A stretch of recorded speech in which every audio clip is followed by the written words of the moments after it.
Thank you for downloading and or streaming our shambolic shenanigans.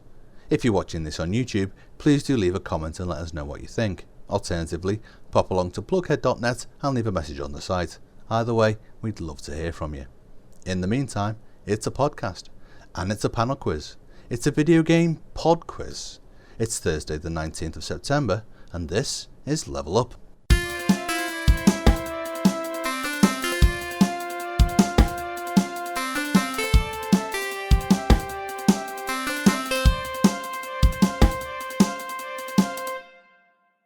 In the best video game traditions, the aim of the game is to gain experience and level up.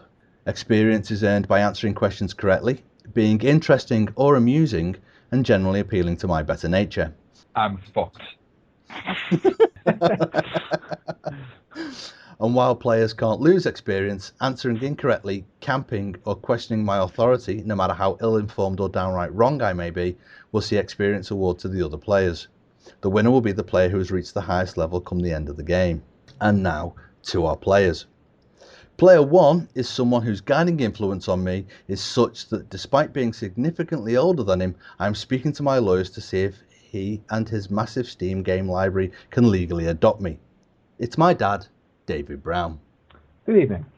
Player 2 is one of the development team behind zombie survival RPG Project Zomboid. From Indie Stone, it's Chris Simpson. Hello. And player 3 is the returning winner from episode 2, Not a Game Podcasts, Craig Lager. Hello. Round 1 is character creation. Video games are responsible for the corruption of youth and the ills of modern society. Much like music was in the 50s and 60s, this should therefore make video games the new rock and roll. But with so many hands involved in the creation and marketing of games, the process looks more like the manufacturing of a boy band. So, if we four were creating a boy band, which members would we be? For example, I'd be the old one, desperately trying not to look 10 years your senior. Though, when I ran this question by my wife, she suggested I'd be the gay one. So Dave, which member of our boy band would you be? Well, I was going to say I could be the gay one. Well, okay, then I'll go with the one who is successful in a solo career after the band inevitably dissolves. So you're going for the Robbie Williams as opposed to but with better music, as opposed to the McFadden fella. Yeah. Super. Okay, Chris. Hello. Which member of our boy band would you be?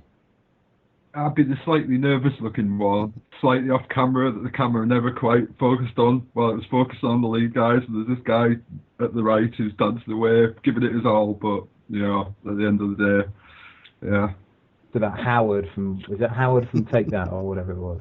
Yeah, Howard Orange. Possibly. No, Station Orange. Possibly. Howard something else. I'd go on to have a really successful career in sort of property management or something after the fact. Or computer game design. Well, let's go mad here. But it's like predicated on me being a boy band. I don't think reality's got much to do with it, really, That's if true. I'm honest. Yeah. Okay, and Craig. I think I'd be the one that quit before the band got really big and famous. The 6th member of Boyzone. Yeah. In 50 years, there'll be films made about that. Well, a guy did it with the Beatles, didn't he? Quit, and then they got like huge. Yeah, there was, and then the Rolling Stones had a piano player or something called Ian Stewart or something like that, and he always followed them around until like the 80s. He was always like the 6th member.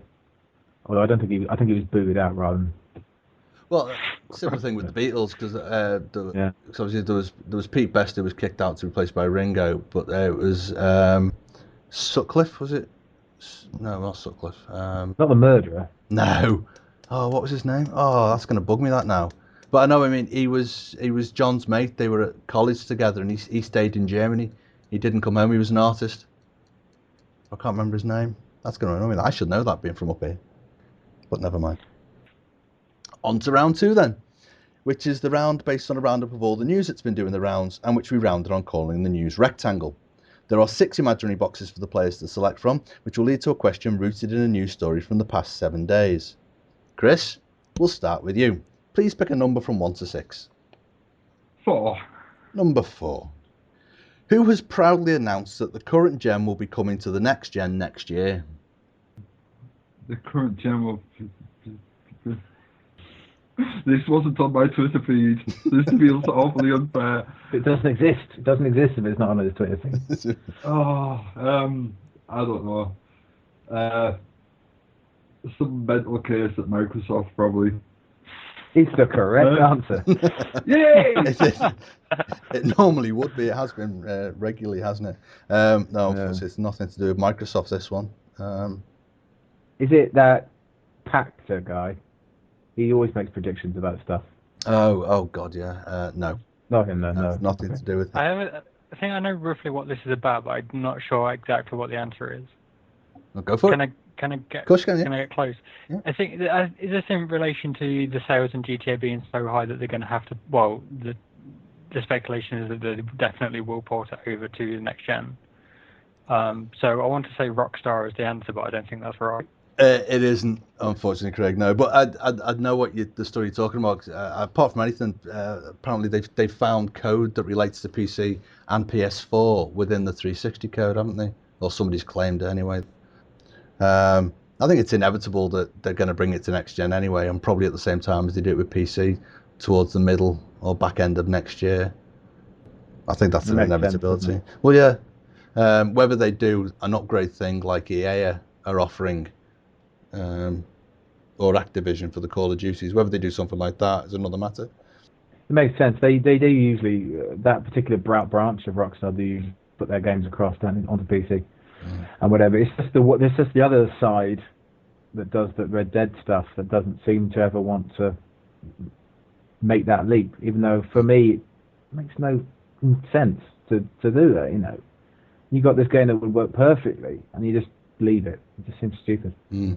No, I agree. That seems madness. No, the answer to the question though is Sony, who have confirmed that they. Oh, not Sony. Who've confirmed that Gaikai, the cloud-based game streaming service they paid $380 million for in 2012, will be available for PS4 and PS Vita owners to stream PS3 games from 2014 in North America. Sony are yet to commit to a European launch for the service, apparently because in Europe our broadband just isn't reliable enough. Well, I think he's correct there.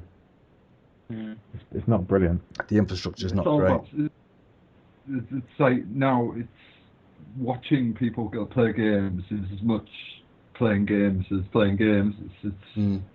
It's quite amazing, really. But yeah, I'm totally in with the whole streaming thing. Are you going to do streaming for Project Zomboid? Or do you? And have I missed the announcement? I've only streamed Crusader Kings 2. That's the only thing I've ever streamed. But a few other people have streamed Zomboid, and that's where we get 99% of our bug fixes from. It's like watching the bugs happen on someone else's computer. Yeah. There's going to be no Twitch integration with Zomboid, is there?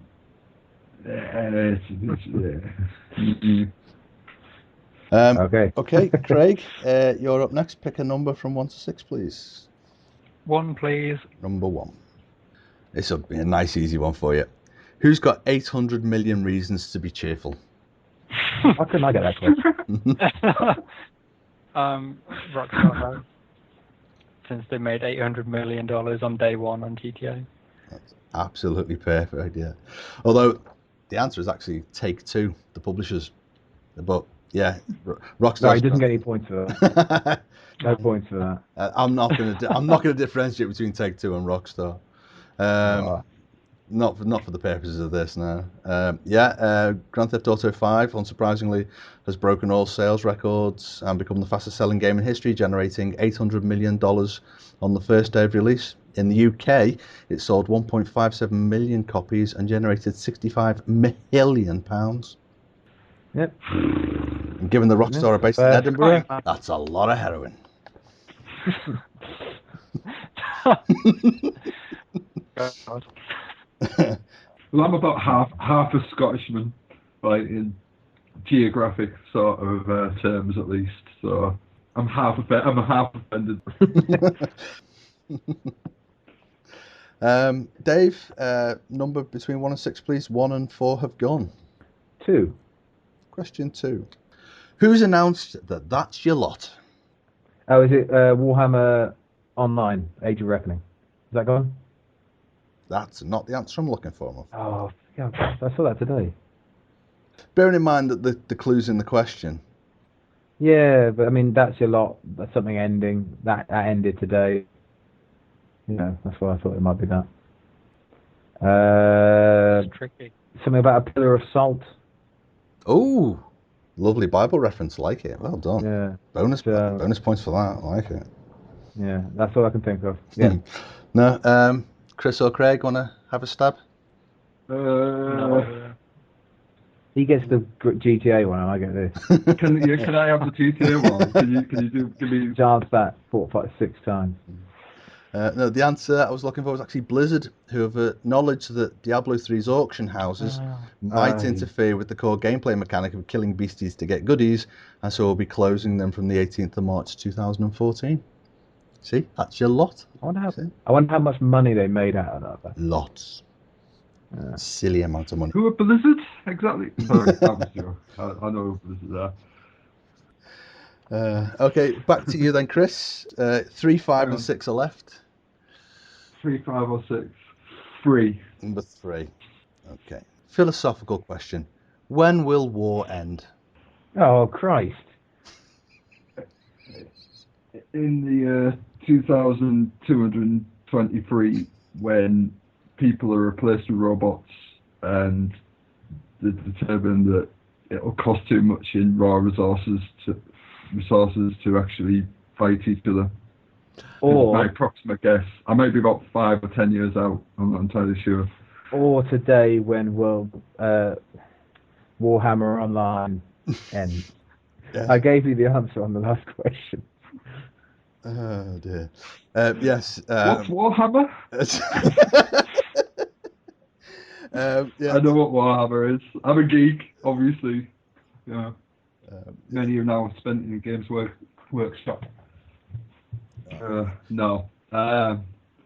Yeah, you've really picked the topical news guest to come on this show, haven't you? Yeah, but you didn't even need to know anything, because I told you the answer about a minute ago. I wouldn't have got that either. I totally did not make the connection between that answer and that question. The war, yeah, when will war end? Yeah, the precise answer is actually the 18th of December this year, when 5 years after launch and following 8 years of collaboration with Games Workshop, Mythic will be shutting down the Warhammer Online Age of Reckoning servers as the MMO's license expires and won't be renewed. It was, I saw it. It looked rubbish. I never wanted to play it, and I like the idea of Warhammer games. Well, that's it. I've never been a big MMO fan, but Age of Reckoning I bought the special edition of. I'd pre-ordered it, you know, the big massive box. Paid for 6 months subscription up front. Oh boy, did I feel like a mug. But there you go. It was massively disappointing. Although there were elements in it that were quite good. I liked the fact that you could literally just join in with people to do these. I can't remember what they called them now. They weren't exactly player v environment. They were player with player against. Is it Realm v Realm v Realm or something like that? Was it? Oh, I can't remember, to be honest. Again, it literally has. You know, it's 5 years since the game came out, so it's been 5 years since I played it. You know, I paid for 6 months, but I played it for the first couple of weeks, and I was too mortified to carry on. I mean, to be honest with me, the only MMO I've ever had any sort of traction with is like EVE Online, because it's the only one where you really truly feel like your sort of actions have real influence in the world. Do you know what I mean? Instead of like the sort of people queuing up to rescue someone's daughter from some orcs, and then you rescue the kids from the orcs and then take them back, and he gives you the swords, and then someone else walks up to him and he's lost his kid already to the orcs. Do you know what I mean? It just goes around in a circle. And bloody orcs. And like, yeah, I know. And it's like, you should probably take more care of your children, if I'm honest. And like, where you're getting all these swords from? Yeah, you know what I mean? That's my kind of problem with MMOs. But even EVE, which in principle I love, it's too much of a time sink for me. And yeah, MMOs, I love in principle. It's like, it's a thing I dreamed about when I was a kid, but then when it actually came down to it, it's like it's too much of a commitment. Yeah. Yeah. Very fair point. Okie dokie, Craig. We've got 5 and 6 left. 6, please. 6. Who has said no to being nasty online? RPS? Saying no to covering packs. Not the answer I was looking for, but again, it's a fair answer. I like what they've done there. I like the fact that they're just saying, "No, sod you guys. After all you've done, you're not worth it." And all the people saying we're not going to come here anymore. It's kind of like, well, great. You're not the type of people we want anyway, are you? So fair play to RPS for that. Also, God, who was this? I think I know roughly this. Somebody release a guide on basically not being a dick in one of the MOBAs? Well, I'm not sure who that is. Oh, you've got me on that one. Doesn't sound familiar. It's not something I've read anyway. So. Don't know then. Okie dokie. Is it something like Microsoft saying they had codes of conduct for I don't know, pass? It's somebody like Microsoft, but if you've ever been on Xbox Live, you'd know it's not Microsoft. But it's somebody like Microsoft. Sony? Yeah, with Microsoft made law that you weren't allowed to be a dick. You'd basically be bankrupt within a month, I think, with the word. Yeah. Sony. Yeah, the answer is Sony. Oh, Sony. Yeah. If you're going to guess Microsoft, change to Sony. Yeah, which I did. Yes, Sony Online Entertainment, who have announced that anyone they deem abusive or causing offence online, whether it be in-game or on social media, will have their forum account suspended and will be banned from playing any of Sony's online titles. That's going to be interesting to see how they manage that or how they police it. But I like the idea. Again, I like the idea. Fair play, Prince. Okie dokie. That leaves Dave, you with question 5. Yeah, 5 then. Who's been less than free with information regarding freeing the games? For God's sake. He knows this, I don't. Is it EA? It's not EA. No. No, I don't know. No. Can I go? Chris or Craig want to jump in? Ouya. It is Ouya. Oh, I know. Yeah, I remember now. I remember what it is. Is it their exclusive games? The Free the Games Fund. Yeah. I was wrong. When I thought I knew it, I was still wrong. Yeah. Do you want to elaborate any more, Craig, or just?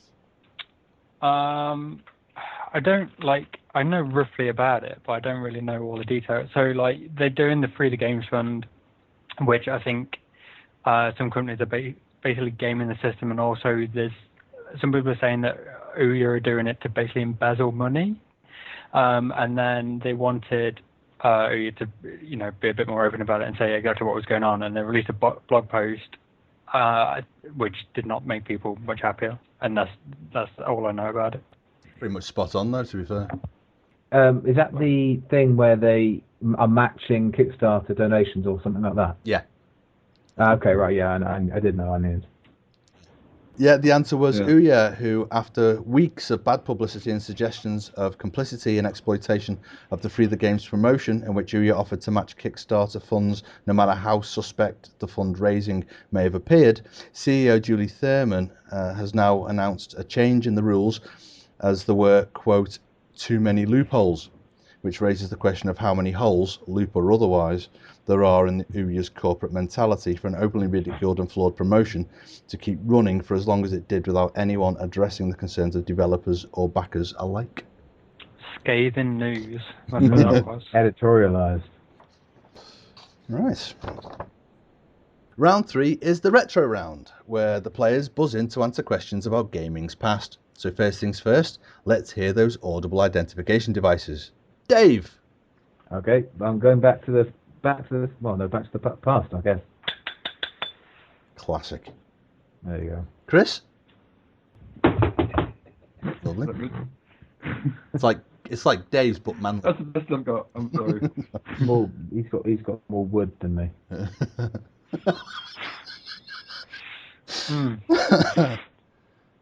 And Craig. I'm going back to the past 2. Oh, That's good. Lovely. Lovely. Okie dokie. And this week we're doing proper retro and going back to 1987. Ooh, that's good. Basically, I've got no excuse now. I wasn't making projects somewhere. I can't say I haven't been keeping up on the 1980s news because I've been busy working on projects. You bastards. Oh. I was born in 87. Oh, What? yeah, boy, What? do I feel. 87? Fucking hell. Oh my god. There you go. This round is in honour of your birth, Craig. 1987 saw the classic Taito coin-op release that featured a mounted machine gun controller for you to shoot your way through a concentration camp. David. Is it Operation Wolf? It was Operation Wolf as you Yes. scrolled along 6 horizontally scrolling stages in order to rescue 5 POWs. Operation Wolf is... I forgot that we had to buzz in. Ah. Useless. Did you know that one? Yeah. Oh, right, cool. Yeah, so you were naught when you played it. That's impressive. Well, I think it survived in arcades for quite a few years. Yeah. The game spawned 3 sequels. Can you name any of them? Shit. What was the last time? Craig. Operation Wolf 2 and Operation Wolf 3. Operation Wolf 2, I'm afraid, is an incorrect answer. But Operation Wolf 3 isn't. Operation Wolf 3 is a correct answer. Yeah, after Operation Wolf came Operation Thunderbolt in 1988, Operation Wolf 3 in 1994, and Operation Tiger in 1998. I was going to say Operation Wolf Origins. Because every game has to have an Origins game in every series has to have an Origins game in there. Of war. Operation Origins of War Origins. Yeah, exactly. Of course, the famous prequel, Operation. Yeah, well, wow, yeah. And then it needed the tactics spin off. Following their highly regarded 1986 Batman isometric platforming adventure, Bernie Drummond and John Rittman gave us another, many regard as the definitive example of the genre, that under development had the working... Chris? Was this Head Over Heels? Had the working title Foot and Mouth, it was indeed Head Over Heels. Yes! Wow. I know something about games as long as it's 20 years ago. That is impressive. Square... I feel better now. Square, facing bankruptcy, released what was to be their last game, which then sold so well it saved the company and spawned something of a long-lasting and inappropriately titled series. Dave? Final Fantasy. It was indeed Final Fantasy. Well, the one thing I couldn't find out is whether they called it Final Fantasy because it was going to be the last game, or whether it was going to be called Final Fantasy anyway and was just then their last game. But either way, obviously it sold that well that the company survived. I've never played a Final Fantasy game. Never. No. And I never will. I played 7 because everybody raved about it, and I think I played it for about 2 hours. I was bored. Yeah. I just hate Japanese RPGs. I hate them. I hate. You know what? You know how much I hate Mario. I hate Japanese RPGs. Right, calm down, Philfish. I don't like Mario games, but I'm JRPGs. They're just the worst. Not a fan myself.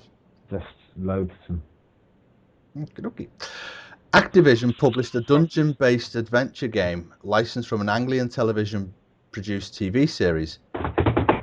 Yeah, Chris? Oh. It was a nightmare. Itself a dungeon-based adventure game. It was indeed Nightmare. Very good. So as soon as we get beyond 2,000 damn buggers. Yeah. Palace Software released a fighting game that was controversial for its graphical depiction of violence, specifically the ability to decapitate your opponent, that even led to it being banned in... Chris? Oh, Mortal Kombat, obviously, surely. No, Barbarian. he got it wrong, Christ. I was going to say that.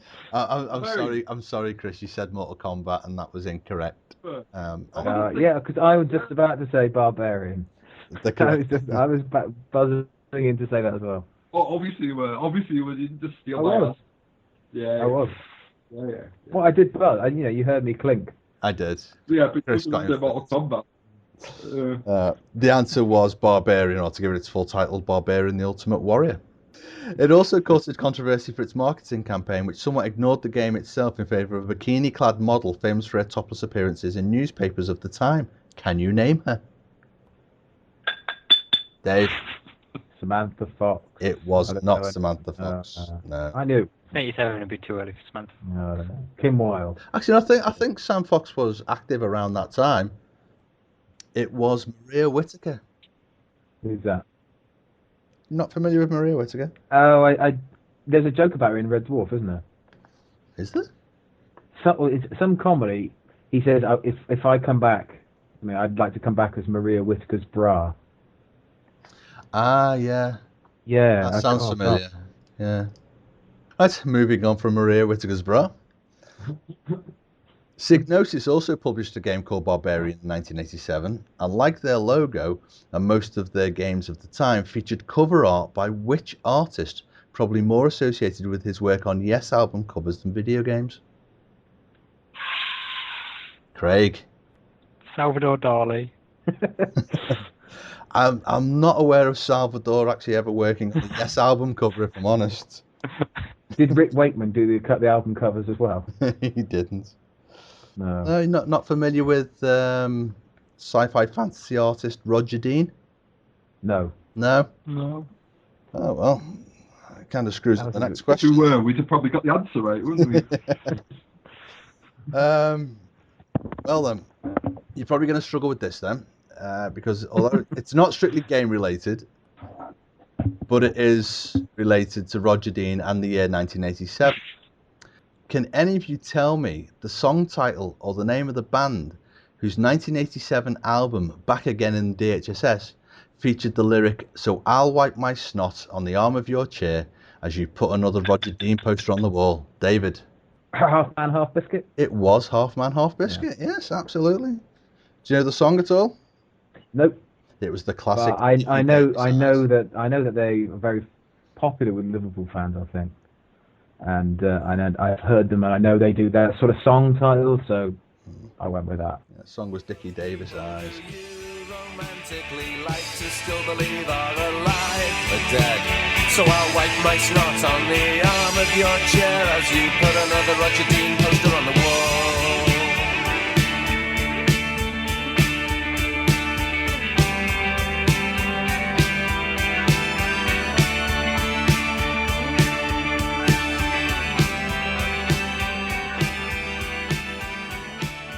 Legendarily turned down an appearance on the Tube because Tranmere Rovers used to play on a Friday night, and they went the match. As revolutionary for its time as the Quake engine was in 1996, 1987 saw the first appearance of a game using the Freescape 3D engine, which could produce real-time filled polygons and was able to render complete environments, albeit at about 2 frames per second, and was lauded by both games, press and consumers alike. But what was that game? What year? Sorry? 1987 was still in, Craig. This is mostly a guess, but I'm going to go with Arena. No, it wasn't. It wasn't Arena, no. Oh, hang on. Was it, Go on, Chris. Oh, hang on. The nice thing is, I know it. Mercenary? Wasn't Mercenary was Wireframe. Oh, is it so? Right, okay. I remember an old 3D, old 3D game. That was my brief there. Yeah, no, I remember Mercenary myself, but as far as I can recall, it was a Wireframe. The actual game was Driller. Yeah, I have heard of that. Does it ring a bell? Yeah. It rings a bell. Does it ring a bell enough that anyone can name its 1988 sequel? Driller 2? Driller Killer? No, it was... That was a film, wasn't it? Driller Origins. It was set on the sister moon to Driller, and it was called Dark Side. Pink Floyd soundtrack. Nice easy one next. You'll all know this one, I'm sure. Codemasters introduced us to which adventuring Dave? Which anthropomorphic egg? It was indeed Dizzy. Yeah, come on, I love Dizzy. It's great. But they never actually completed any of his games. No? No, I must say, they were hard and they weren't as good as people remember them. no. Yeah, they weren't. My first interview was there. Cody's. Yeah, not Cody's. Well, actually, you're right. It was, but I didn't get the job. But my first interview was the first interview that I remembered when I just said that was Blitz, with Interactive Studios at the time, Oliver Twins. I said, hello, I'd like to. Well, you know what I'm going to do there, Chris? I'm just going to give you a bucket full of experience points because the next question was, who were the famous twins who developed the game? Oh, the Oliver Twins. Yeah, well, you just said that the complete answer was Philip and Andrew Oliver, who went on to open Interactive Studios, which became Blitz Game Studios, which sadly announced its closure last week. But you'd already said all that, so brilliant. We didn't even have a chance. 3 points just for living my life. And, excellent. There we go. Designed by Ron Gilbert and Gary Winnick and debuting on the Commodore 64, Lucasfilm Games released the first of their classic point-and-click adventures. Chris? Maniac Mansion? It was indeed Maniac Mansion.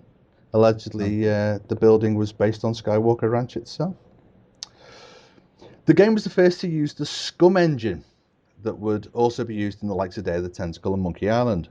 What is Scum an acronym for? Chris? Crap, I can't remember. Yeah, but I knew this. I can't remember it. God damn it. Is it something like script conversion utility for Maniac Mansion? Like very close. It's script creation utility for Maniac. Oh, Christ. I'm doing terrible on this round. I know none of these answers. Well, to be fair, This is what you call grinding. You know. Is that what we're doing right now? We're grinding for XP. Yeah. To be fair, Craig, you are at a massive disadvantage here. I did think you were older than 1987, I have to say. No. You're 7 years younger than me. I don't know. You old bastard. And you beat me every game we play as well. It's like youth. Those young man's reflexes. That's true. Yeah. FTL released a grid-based real-time first-person fantasy RPG for the Atari ST, which popularised the mechanic of improving skills by their repeated use and allowed players to manipulate game world objects within the game window via the mouse. Can you name the game? Oh, God. Eye of the Beholder? Craig? Ultima 4. No, I think I know. No, allegedly it was inspired by the Ultima games, who then drew influence from it for the games that came after this was released. No, I know this. Oh, shit. Go on then, Dave. Have a stab at it if you want. Oh, God, I can't remember the word. It's like... That wasn't Blood Bloodwitch, was it? Sorry? Bloodwitch? It wasn't Bloodwitch, no. Every game that came after it of a similar ilk was basically called a Dungeon Master clone. Dungeon Keeper, but I was thinking Dungeon Keeper. I know it wasn't Dungeon Keeper, but I knew Dungeon something. Oh God, I knew Dungeon Master. Although again, I'd say Eye of the Beholder I thought were much better games, but they did come several years later. Exactly. They were proper D&D games. GTA 5. Sierra released a bawdy sex comedy adventure by Al Lowe, featuring David. There's a Leisure Suit Larry in the land of the lounge lizards. Featuring a 38-year-old man and his desperate attempts to lose his virginity. It was indeed Leisure Suit Larry in the land of the lounge lizards. But in America, they would call him Leisure Suit. I'm sure they would, but we're not in America. No. You know, in some places in this world, they don't pronounce the J in jalapenos. Oh, don't start getting started on that. Jalapenos. Yeah. That's how they should. I love doing things like that. I was dating a girl once, and she came round just the once. She came round for tea, as you do. This was many moons ago. And she came round to tea and she had tea with the family. And after we'd finished, I think it was my brother asked if we had any pudding.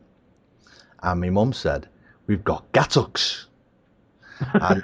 And this girl leant over and very concerned voice said, you do know it's supposed to be pronounced gatto, don't you? It's like, and obviously we couldn't help us. It was like, really, is it? Oh no! That's kind of horrible people we are. So. My mum calls it dandruff. Pardon? What? My mum calls it dandruff. Dandruff. Maybe she's sprinkling the wrong things on her gato. Oh. That's probably why your cake tastes funny. She might not. I think it was about 15 years ago or something. So she might have sorted it out since then. I don't think I've heard her say it since. Yeah, I was suffering a terrible case of dandruff at the time, in case you haven't guessed. You're talking about 1987. You've got me. You've dragged me back in time like all these years. And you expect me not to have strange memories from my childhood. Painful memories awoken. Oh dear. Okie doke. 3 years after its Japanese release, Nintendo brought this NES Hyrulean fantasy adventure to Western markets. Craig. Legend of Zelda? It was indeed The Legend of Zelda. Absolutely. Nice easy one next. Name the protagonist in the series. I think that was just Craig. Link? It is indeed Link.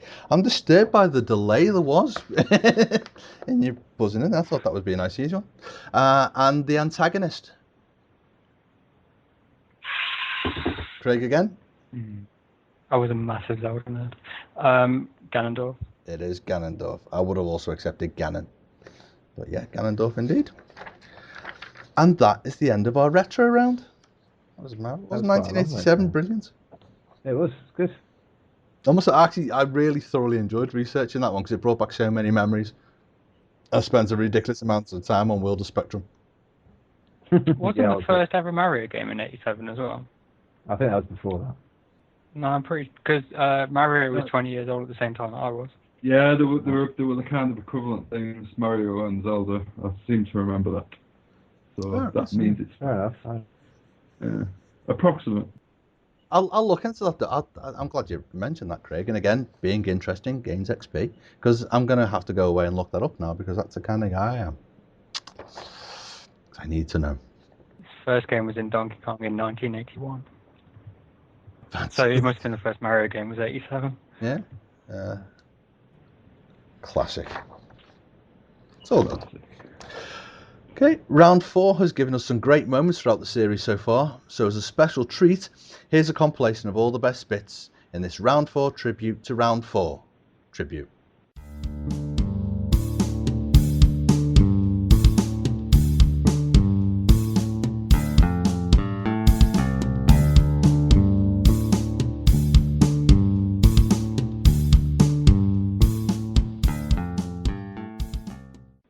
Next up is round 5, which is Some People Are on the Pitch, in which each of our players has 30 seconds to pitch a game. While they do so, the other players can buzz in to challenge should the pitcher resort to video game cliches, make direct comparisons to other titles, or stray from the source game. Craig, I'm going to start with you. Oh, don't let me go first. And the game I would like you to pitch, please, is Europa Universalis 4. Europa Universalis 4 is a strategy game where the objective is to conquest as much of the entire world as you can by using diplomacy foremost, and getting associations with other countries via marriages and justifications for wars. And sorry, I'm sure you're going to buzz in on wars there. I was, yeah. But that's got tricky because I'm trying to be a bit more lenient. The time had gone. So yeah, Craig got through that unchallenged. I'd probably pulled you up on both strategy and conflict. Yeah, no, sorry, conquest. Conquest. Yeah, I was Can't read me, going right? to. I was going to, but I was trying to be a bit more lenient this week, and stop giving everyone else points by jumping in constantly. Yeah. Yeah, so Craig gets through that unchallenged and gets a big, massive bucket of experience for having a perfect round. So, Chris, Hello. you're up next, and it would feel like a terribly missed opportunity if I didn't ask you to pitch Project Zomboid, please. Oh God, no. That doesn't fill us with confidence. You play some floating conscious entity hovering above the head of some random person as they're running around some sort of urban environment with lots of resuscitated beats that used to be human, and you have to sustain your body by intaking certain chemicals which give you sustenance. And that's time. That's good. That was really good. That was brilliant. That was really good. Punch on. Is that the kind of thing you're after? Yeah, that was really good. I was waiting for zombies. Yeah. Yeah, no, I'd have pulled you on running around and urban environments. But the guys left you alone on that one. So again, big bucket of experience for getting through unscathed and having a perfect round. Yeah, I mean, we were desperately waiting for zombies, but it didn't come up. Yeah. And obviously, clearly from that pitch, I'm sure everybody listening is now going to go and rush out and buy it. Surely. Okay, Dave, that leaves you. Okay. And this week, just for you, I would like you to pitch Street Fighter 4, please. The crash of semi-naked limbs, the thud of boots into groinal areas. This and more can be found in Street Fighter 4. The action of pressing lots of buttons repeatedly to cause your on-screen character to move around. And one of the guys is green. That's going to have. That's. Does anyone know what that game's about? That pitch, I'd buy it. I nearly buzzed in on you saying something at the start, but then you made it rhyme. So fair enough then. I can't remember what I said. I'd probably put you on the repeated button mashing. Yeah, button mashing. I thought, and characters on screen. Yeah, well. on-screen characters. That's yeah, cliche, I wrote that down as well. Yeah, but no, everybody's being lovely and polite. And go on a trip to Saudi, I think. I think so. Yeah, I think we get a few AAA games out of that. Yeah, especially with the green character. Blanket. A green character. Madness. The world's not ready for a green character. No. That's not really a clue. Well, the question is, when's GTA going to have a green protagonist? Time for our final round now, and it's the deathmatch buzz around. General gaming knowledge questions, buzz in to answer, but get the question wrong, and you're fragged out and have to sit out the next question while you respawn. As mentioned earlier, Maria Whittaker featured in the marketing for the Barbarian games, but in 1991 she did appear in a video game as herself. Can you name it? God almighty. Richard Cobbett would know this. Yeah, probably. No, I'm going to take it. Nobody Is it an knows athletics this. game? No. Okie dokie. Is it a full motion video game? No, it wouldn't be, would it? No, not then. Not in 1991. No. I bet it's going to be one of those slightly porny adventures. No, it's in no. Oh, okay. No, Don't know who this is. They were quite fuzzy. The game was Cover Girl Strip Poker for the Commodore 64, Amiga, and PC. How could that not be a slightly porny game? Yeah, adventure game. Oh, no, fair enough. They didn't try and hide it behind anything. It was like, play cards, tit toot. Okay, so you're all still in. Sorry? They still make them now, those games. Do they? Yeah, there's we occasionally get mail sent through to Games Press by strip poker, strip card type things. We don't put them up, but I'm amazed that people would want to buy a game like that. Yeah. If you actually pay money for that, you could probably buy a subscription to a website and get far more hardcore stuff going. What website back when like you had little tapes? There was no like. No, Do you know back what I mean? then I can understand buying them, but they still make the games now. Really? Yeah, I mean, you just go on a torrent site.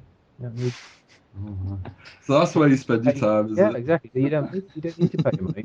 You just go on a torrent site and look for dwarves.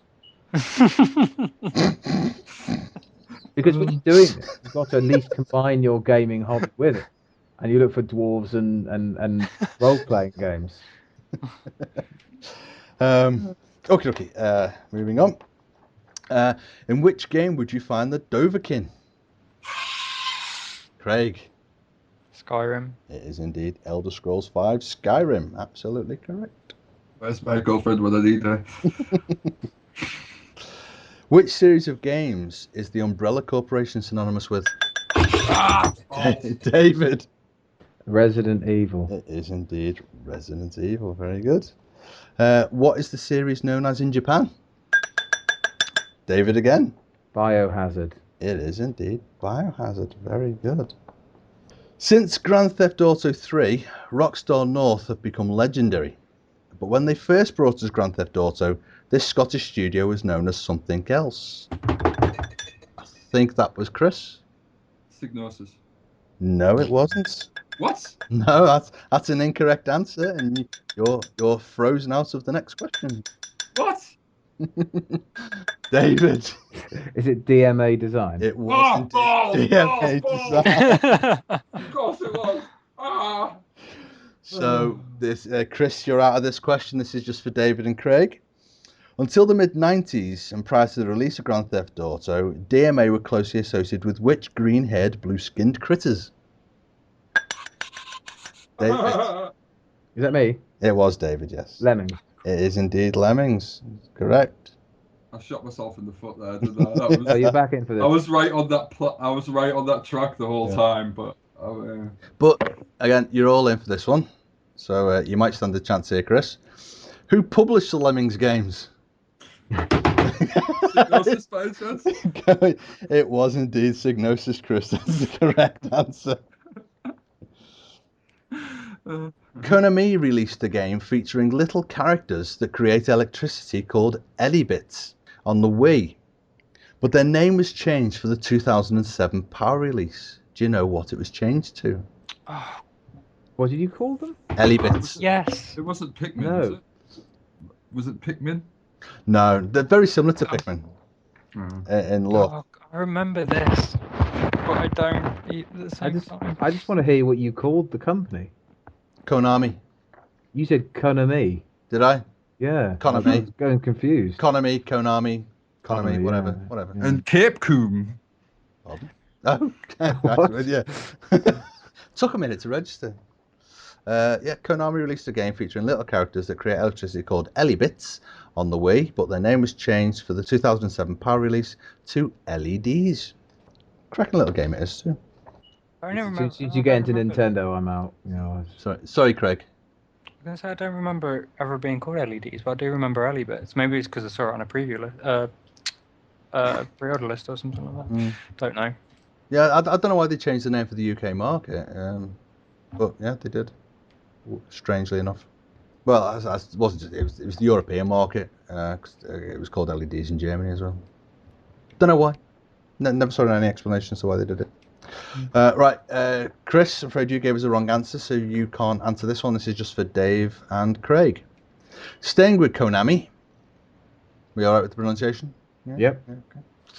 And name changes. They have an annual football franchise. Dave? It's either obviously Pro Evolution Soccer, but it's be Winning careful. 11. It's Winning 11. Oh, International Superstar Soccer. No, International. You can't give Superstar him Soccer. I'll give you every football franchise. it's the blunderbuss technique that Dave ISS. goes with, isn't it? ISS. Don't give it to him. Just, I tell you what, No Dave. way. Pick an answer and give me it. ISS. Incorrect. Oh. Ah, dear. They have an annual football franchise called Pro Evolution Soccer in the West, but what's the series known as in Japan? It is Oh. indeed Winning 11. It was also Winning 11 in the US until what we in the UK know as Pro Evolution Soccer 6 served as the transition, being called Winning 11 Pro Evolution Soccer 2007. Hell of a mouthful. Okie dokie, right, so sorry Dave, you gave us an incorrect answer, so you can't answer this next one. This is just for Chris and Craig. Before the switch to the Pro Evolution Soccer name, the Winning 11 series were known by what? Craig? International Superstar Soccer? It was indeed International Superstar Soccer. No way would I have got that otherwise. Curse myself. Signosis. Curses. Oh dear. Okie dokie. I do remember playing ISS, but no, I wouldn't have put that together. No way. There was a bit in one of the ISS games. It was really weird. When you got close to someone, I think it was ISS 3, I can't remember, but it zoomed in onto the player dribbling with the ball, and you had to do a sort of like a little mini game to try and dribble past him. Right. And I've never seen that in any other game. It's so weird, and just didn't work for me anyway. Because it was just really bad. And yeah, I've never seen any other football game. That's just I want to see a football game like Quap. That'd be God, amazing. everyone just be falling over in the centre circle. Couldn't even take That would be the best football game ever. It would make football interesting for one, which would be a plus. This is the final question of the night. As is traditional, it's a multi-part one, so you're all back in for it. First to buzz gets first shot at all the answers, but give me an incorrect one and we stop, you're out, and I open it up to the other players for any remaining answers.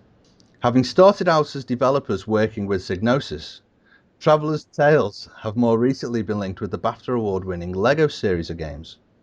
Of that series, 5 have been based on movie franchises.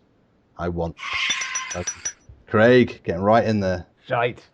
Harry Potter, Yeah, Harry Indiana Potter's right. Jones, Indiana Jones is right. Star Wars, Star Wars is right. Lord of the Rings. Lord of the Rings is right.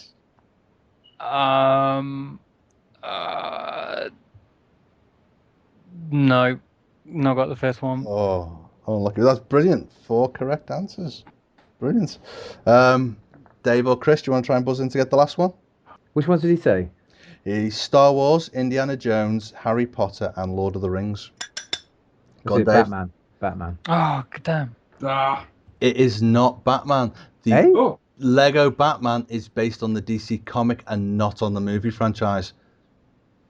Ooh, I'm making a clear distinction there. It is DC Comics Batman. that's harsh. It is harsh. Chris, do you want to have a stab okay. at it? You've got nothing to lose. Think of a big movie franchise from the past few years.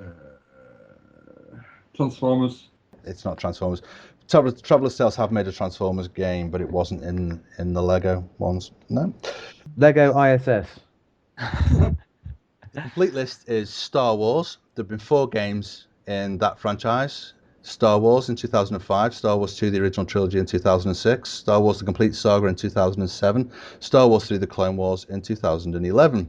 Indiana Jones, there's been 2 of, the original adventures in 2008 and the adventure continues in 2009.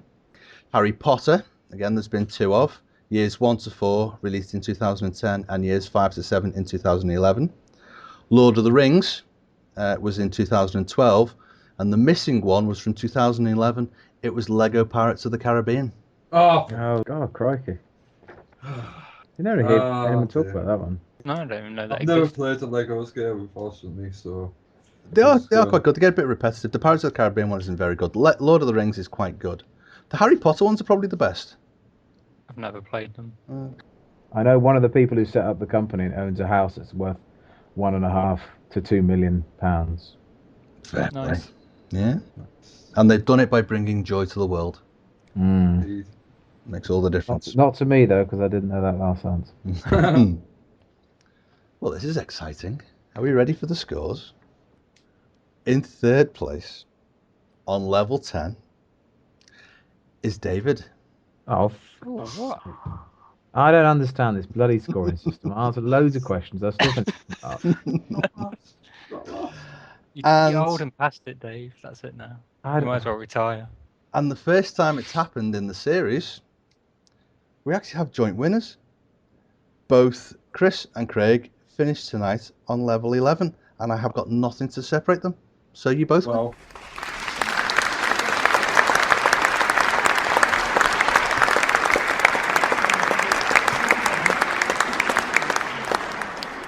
It's a playoff. I never anticipated a draw, and so I didn't prepare any kind of playoff question. We could just call it a draw because the draw is. I think that's fair. We're not American. We can have a draw and be perfectly happy with that. And it's a lovely way to end the series. So I lost.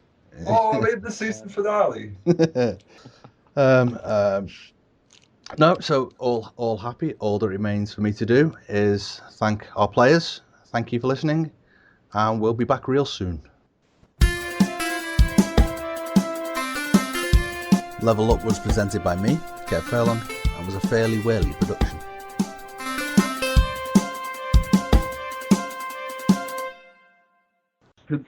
Sorry to interrupt.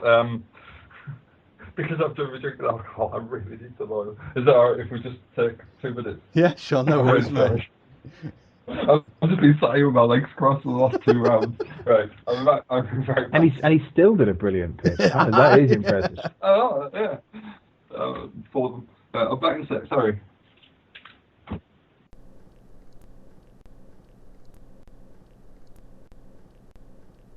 Hello again. It's Kev, the fella from the thing. Thanks for being the type of person that listens right to the very end. You may have gathered that this was the last in the inaugural run of Level Up. We're going to go away for a couple of months now to analyse every episode to the nth degree and beat ourselves up over everything we perceive wrong that needs correcting before the next run. While we're doing so, if you work in or around the games industry and would like to come on the show, then please do get in touch, either via plughead.net or on Twitter @LevelUpPodquiz. Until then, we'd like to thank all our guests: Nick Breakspear, Chris Capel, Hanny Goharry, David Gower, Craig Lager, Joe Robinson, Richie Schumacher, Chris Simpson and Debbie Timmins, who made this series such a delight to be a part of. And a special thank you to Emily King and Phil Savage for their technical advice. And of course, thank you for listening and for downloading. We'll be back in December. Until then, keep gaming and play nice.